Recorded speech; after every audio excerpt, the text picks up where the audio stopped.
America froze as Stephen Miller's face turned crimson under the studio lights. The broadcast had been billed as another routine debate, another clash of voices shouting over one another about politics, money, and power.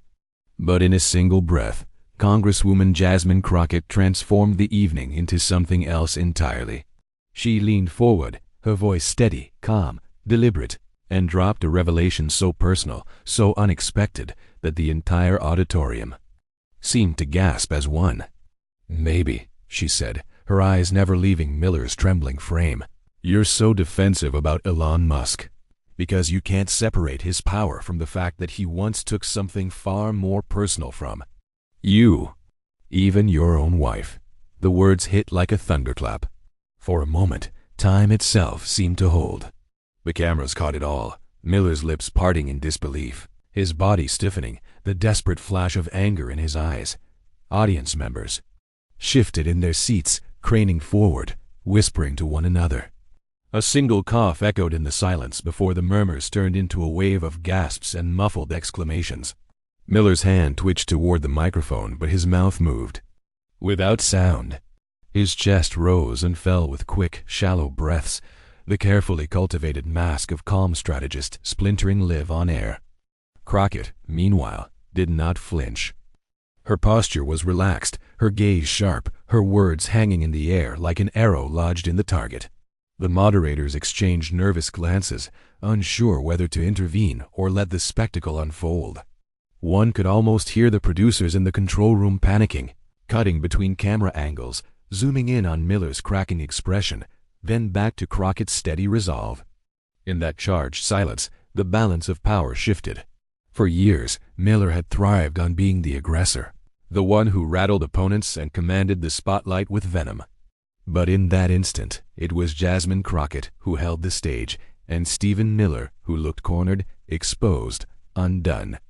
The murmurs swelled into a low rumble of disbelief, a soundscape of history being written in real time. Viewers at home felt their jaws drop, their eyes widen, their hearts pound. Something irreversible had just happened. But no one expected what came next, the meltdown that exposed everything he never wanted the public to see. To understand the weight of what had just unfolded, you have to step back. This wasn't some random panel on a quiet Tuesday night. It was a primetime showdown, billed as one of the most important political conversations of the year. The topics: wealth, influence, and the people who shape, and often distort, the very fabric of American life. The stage itself carried symbolic gravity, a polished studio, a national audience, a carefully selected lineup of voices meant to represent the clashing visions of the country's future. And there, in the center, Stephen Miller and Jasmine Crockett, avatars of two Americas colliding under the hot lights.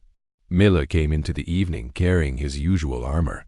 He had the confidence of someone who had once whispered into a president's ear, the smugness of a man who had made a career out of building walls, literal and figurative. His playbook was simple: project authority, attack relentlessly, keep opponents on the defensive. His power didn't just come from words. It came from his network of wealthy allies, his history of political engineering, and his reputation for never backing down. And hovering over all of this was the figure of Elon Musk, billionaire, disruptor, global headline magnate. Musk's presence in the conversation was inevitable. He had become a cultural lightning rod, representing both innovation and excess, genius and recklessness. His influence stretched far beyond Tesla and rockets. He had built himself into an empire of perception, where a single late-night tweet could move markets and ignite controversy. For Miller, Musk wasn't just an ally. He was an emblem of the untouchable elite, a symbol Miller could invoke to shield his own arguments from scrutiny. That's what made Crockett's presence so vital. She wasn't there to play along, to nod politely, or to bend under the weight of names and reputations. She was there to pierce the bubble, to represent the millions who felt suffocated by the arrogance of power.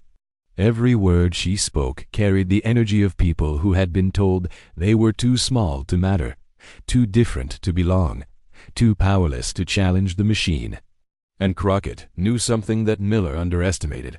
Power is only as strong as the silence around it. Once you puncture that silence, once you force people to see the cracks in the pedestal, the entire structure begins to wobble. That's why her revelation landed like a bomb. She didn't just question Musk's empire. She tied it to Miller's personal life, cutting through his armor in a way no statistic or policy critique ever could. Suddenly, the debate wasn't abstract. It wasn't about theories of economics or talking points about immigration. It was about humiliation, betrayal, and the hypocrisy of a man who styled himself as a moral warrior while hiding fractures too glaring to ignore. The shock wasn't confined to the studio. Social media began to stir almost instantly. Tweets with wide eyes and fire emojis started spreading before Miller had even formed his response. Commentators live blogging the event typed in all caps, "Did she just say that on air?" Viewers who had tuned in for background noise now sat upright, phones in hand, ready to clip and share what they'd just heard. The stage had been set for something far bigger than a clash of talking points. This was about to become a referendum. On dignity, on the audacity of truth spoken directly to power. The stakes weren't just political, they were personal, cultural, historic. And when the conversation turned personal, the entire nation leaned in closer. Stephen Miller did not arrive at that stage by accident. For years, he had been a shadowy figure in American politics, crafting words that turned into walls, shaping narratives that hardened into policy. His story was not one of grassroots struggle or community service. It was one of calculation, ambition, and a relentless pursuit of influence, no matter the cost. Born into privilege, Miller developed early the posture of a provocateur. He built his name not by lifting people up, but by tearing them down. At every stage, he positioned himself as the loudest voice against inclusion, against diversity, against the very idea that America could be a home for all. By the time he entered the highest levels of government, he had honed that disdain into a cold, cutting ideology. Behind the podium, Miller thrived on control. He understood the mechanics of power, how to craft sentences like barbed wire, how to make cruelty sound like policy. His influence reached its peak when he stood in the West Wing, whispering into the president's ear, shaping some of the most controversial policies of the modern era. He was the architect of separation, the designer of fear. For his allies, that made him brilliant. For his critics, it made him dangerous. For himself, it made him untouchable, or so he believed. Because beneath that carefully cultivated armor was something else, fragility. Miller's power had always depended on control. Control of the stage, control of the script, control of the conversation. When the cameras were pointed at him on his terms, he thrived. But live debates were a different battlefield. There, interruptions could not be scripted, rebuttals could not be erased, and opponents like Jasmine Crockett could not be silenced by a memo or a press release. That fragility revealed itself in small ways long before this night. The tightness of his jaw when pressed with an unexpected question, the clipped tone that masked panic, the way his rhetoric leaned not on compassion or conviction but on scorn. He didn't persuade, he bulldozed, he didn't inspire. He threatened. And those who rise on intimidation often crumble when confronted with unflinching truth. This is why Miller's meltdown mattered. It wasn't just about an embarrassing moment caught on live TV. It was about the exposure of a man who had built his entire identity on the illusion of invincibility. For years, he had cast himself as the master manipulator, the puppeteer pulling strings in the shadows. He projected calm, control, icy precision. Yet here he was, red-faced, sweating, his voice cracking as a single truth shattered his composure. And consider the irony. Miller had built walls to keep others out, but it was his own personal life that left him exposed. He had thrived on the narrative of strength, yet the mere mention of betrayal left him visibly weak. His career was built on deriding others as too emotional, but when the pressure mounted, it was he who lost control. For the audience watching, this wasn't just spectacle. It was vindication. People who had been demonized by Miller's Rhetoric now saw him brought to his knees not by a mob, not by some orchestrated campaign, but by a single unflinching truth spoken aloud. It was as if the balance of power had tilted, however briefly, and the architect of fear had been made to feel it himself. And so the backstory matters, because to understand the magnitude of the moment, you have to understand who Stephen Miller was, not just a man, but a symbol of arrogance cloaked as authority, a symbol of cruelty packaged as policy, a symbol of walls, until the night those walls cracked. For years, Miller built barriers with his words, thinking they could never be breached. But on this night, one truth shattered them all. Long before Jasmine Crockett's words left Stephen Miller reeling under the studio lights, she had already lived a story that prepared her for that very moment. Her power didn't come from inherited wealth or access to private corridors of influence.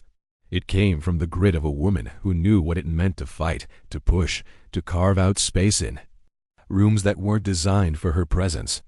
Raised with the values of hard work and service, Crockett's story has always been about defying expectations. She wasn't handed microphones or stages. She earned them by speaking truth in courtrooms, community halls, and eventually the House of Representatives. Where Miller had sharpened cruelty into a political weapon, Crockett had refined dignity into a shield. That dignity became her signature, calm but fierce, composed yet unyielding. Her rise into politics was not built on celebrity or corporate backing. It was born of frustration at seeing communities ignored, voices silenced, promises broken. She came into public life not as a strategist behind the curtain, but as someone willing to stand in the storm, to put her name and her face on the line. And in doing so, she embodied something deeper, a refusal to accept that arrogance should always dominate, that power should always go unchecked. Audiences who know Crockett see more than a politician. They see themselves, their struggles, their sacrifices, their yearning for someone who will not fold under the weight of intimidation.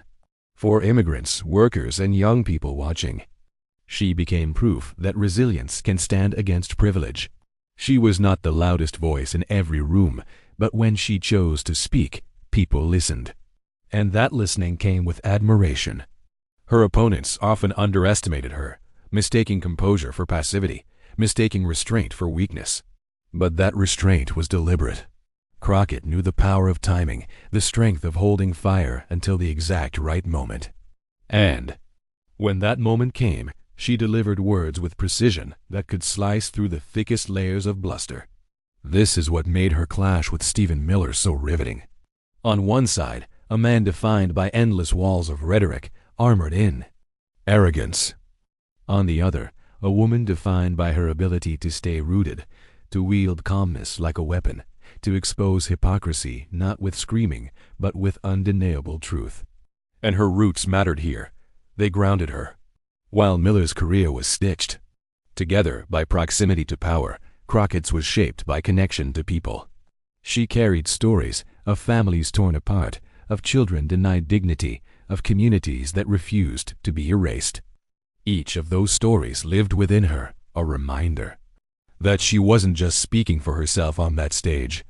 She was speaking for every person who had been told they were too small to confront giants. That's why the audience reaction mattered so much. They weren't just gasping at gossip. They were gasping at the sight of someone standing up to arrogance with courage. They were watching someone finally say aloud the thing others had only whispered. In that silence between Crockett's revelation and Miller's stunned expression, people across the country felt a spark of pride. It was as though she had taken years of humiliation and bigotry, bundled it into a single moment, and returned it to its source with devastating clarity. Her journey had led her here, to a stage where the stakes were enormous, where her opponent was both powerful and unprepared for her precision. And instead of shrinking in that spotlight, she grew. She carried herself with the kind of grace that does not need volume to be heard. She exposed arrogance not by matching its rage, but by revealing its weakness. And the beauty of her approach was this: she did not need to win every exchange. She needed only to stand in her truth long enough for the arrogance of her opponent to collapse under its own weight. That's the kind of heroism audiences remember, not because it's theatrical, but because it feels authentic. It feels like victory on behalf of every viewer who had ever been silenced, dismissed, or overlooked. By the time Miller's face turned crimson, by the time the audience's gasps rippled through the room, Crockett had already done what she came to do. She had shown that truth, calmly spoken, can hit harder than the loudest insult. She had proven that dignity, maintained under fire, can undo even the most aggressive opponent. And she had reminded a nation that sometimes the strongest weapon is composure. Her origin story made the moment inevitable.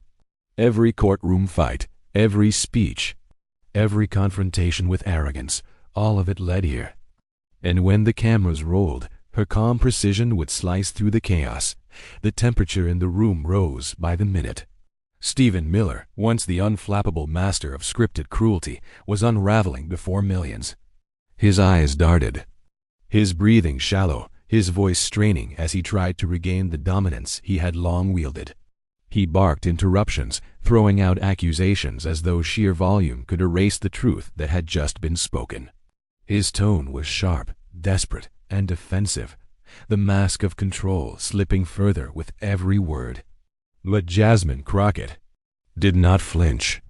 She didn't raise her voice, she didn't match his anger. Instead, she leaned back slightly, letting him burn through his fury, her face a portrait of calm certainty. Every time he snapped, she waited. Every time he sneered, she responded with measured precision, her words like steady strikes against a collapsing wall. The contrast was cinematic, arrogance in free fall against dignity anchored deep in the ground. The moderators struggled to keep order. "Gentlemen, ladies, let's keep this civil," one pleaded, but it was too late. The energy in the room had shifted decisively. Miller's fury wasn't just aimed at Crockett. It was aimed at the fact that he was losing control of the narrative, losing the ability to command the stage with fear. His red face and trembling hands told a story louder than his words. He was rattled, and audiences could feel it. They watched as he leaned forward, his jabs growing sloppier, his rhetoric repetitive, his insults tinged with panic. Meanwhile, Crockett's restraint magnified her power. She chose her words sparingly, each sentence weighted with clarity, each glance toward Miller a silent reminder that composure could be more devastating than any shouted attack. Social media chatter began to spike in real time.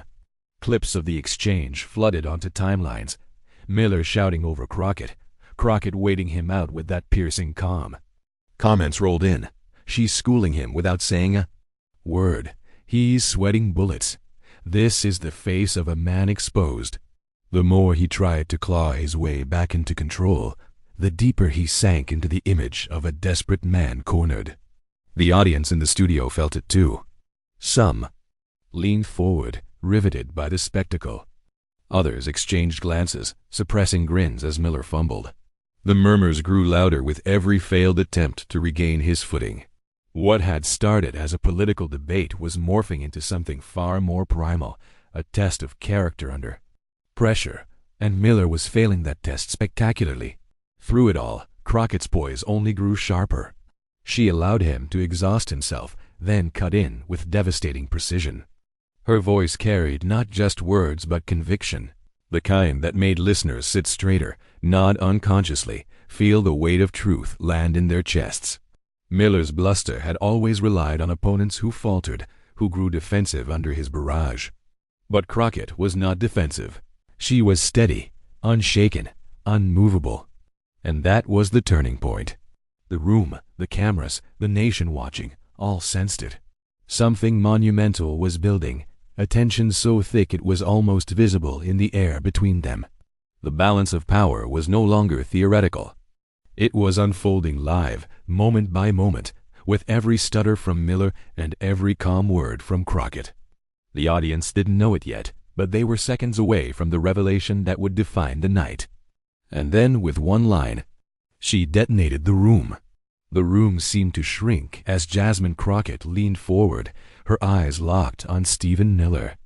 She had waited patiently through his sputtering attacks, his repeated interruptions, his desperate attempt to claw back. Control. And then, with the calmness of a surgeon preparing the final incision, she delivered the line that would echo across the nation. "You keep defending Elon Musk like he's untouchable," she said, her voice low but clear enough to cut through the air. "But maybe the reason you're so protective has nothing to do with policy, nothing to do with principle. Maybe it's because you can't forget that the man you worship once humiliated you in the most personal way imaginable when he took your wife."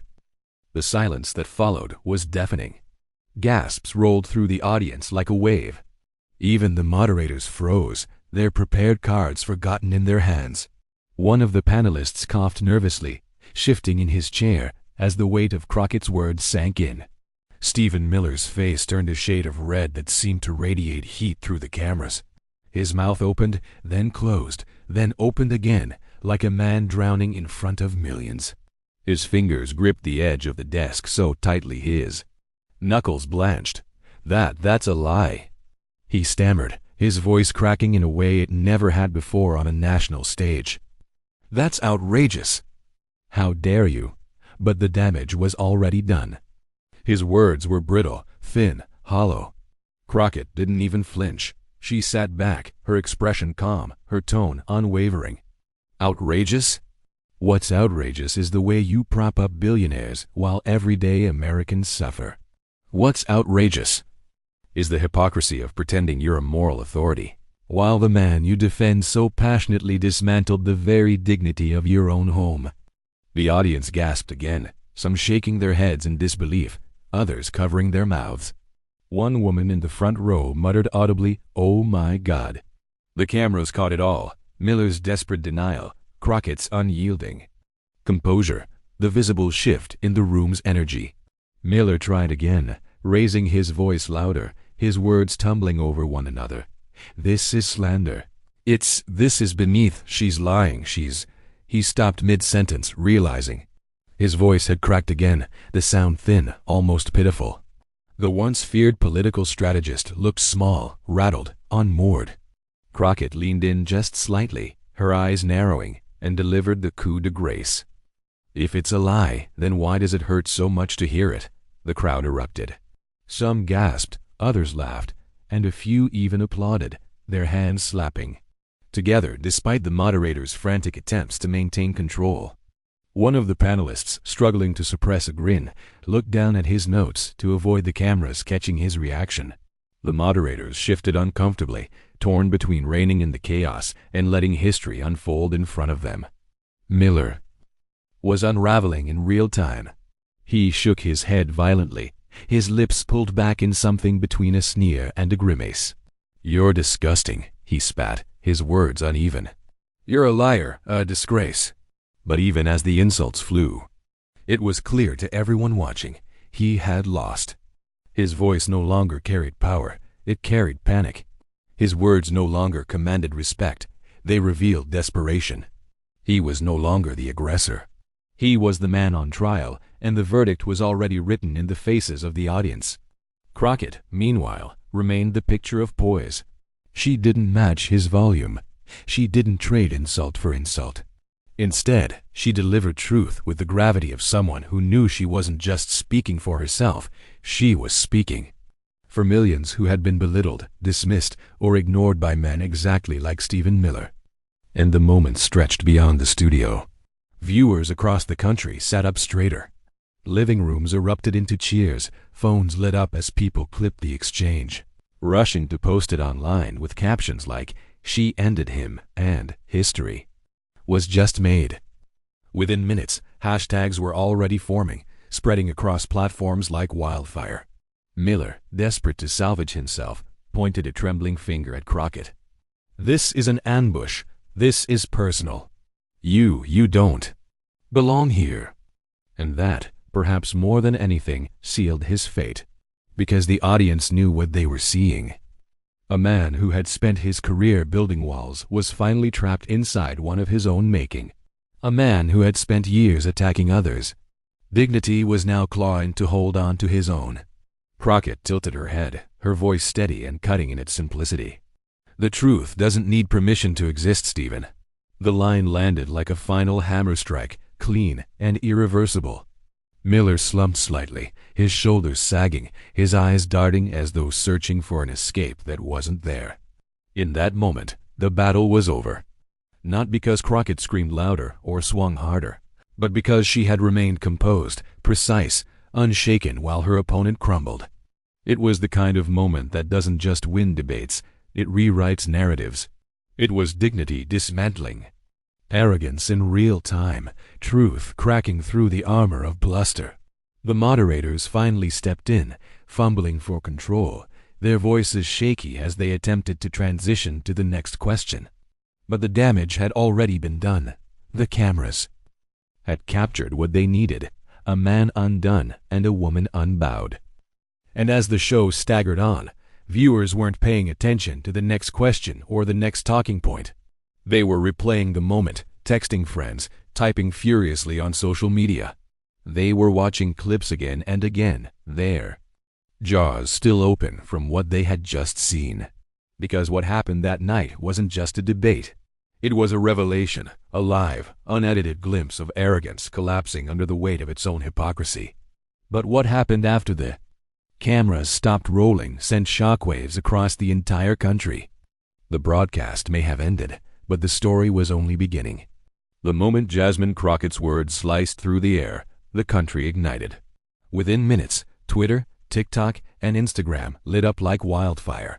Clips of Stephen Miller's crimson face, his voice cracking as he sputtered for a comeback, were looped endlessly. The hashtags appeared almost instantly. Hashtag Crockett clap back, hashtag Miller meltdown, and even the ruthless hashtag ELON took his wife surged into the trending lists before dawn. In living rooms across America, viewers who had felt powerless now felt vindicated. One viral tweet read, "I've waited years to see Stephen Miller get humbled like this. Jasmine Crockett just did what we've all dreamed of doing." Another showed a split-screen meme, Miller red-faced on one side, Crockett calm and collected on the other, with the caption, "The face of arrogance versus But beyond comedy, there was something deeper happening. For progressives, immigrants, and marginalized communities who had lived under Miller's policies, this wasn't just entertainment, it was catharsis. They watched him lose control, not to a louder man, but to a woman who refused to bow to intimidation. Social media brimmed with stories. I was separated from my family because of his work. Watching him crack on TV felt like justice. Commentators weighed in too. Political analysts called it a career-defining implosion. Columnists described it as a cultural turning point. For years, Miller represented untouchable cruelty. Crockett reminded us that no one is beyond accountability. Even politicians who rarely commented on pop culture moments tweeted their praise, some posting side-eye emojis with Crockett's name attached. Meanwhile, Elon Musk's name was dragged into the storm. Though he hadn't been on stage, his shadow loomed over every discussion. Memes depicted him as a puppet master pulling Miller's strings. Others framed him as the silent villain exposed by Crockett's revelation. Musk's defenders scrambled online, insisting the accusation was absurd, while his critics gleefully piled on. The controversy magnified the drama, keeping the story alive for days. For Stephen Miller, the aftermath was brutal. Reporters hounded him, pundits dissected him, and former allies distanced themselves. Every time he tried to spin the story, the internet responded with clips of his face, his voice cracking, his finger jabbing desperately toward Crockett. He could not erase what millions had seen with their own eyes. His image, once cold and commanding, had been reduced to a viral punchline. And through it all, Jasmine Crockett rose. Interviews poured in, talk shows requested her presence, and her name became synonymous with standing up to arrogance. Supporters flooded her accounts with messages of gratitude. One viral TikTok stitched her takedown over the words, "This is what leadership looks like."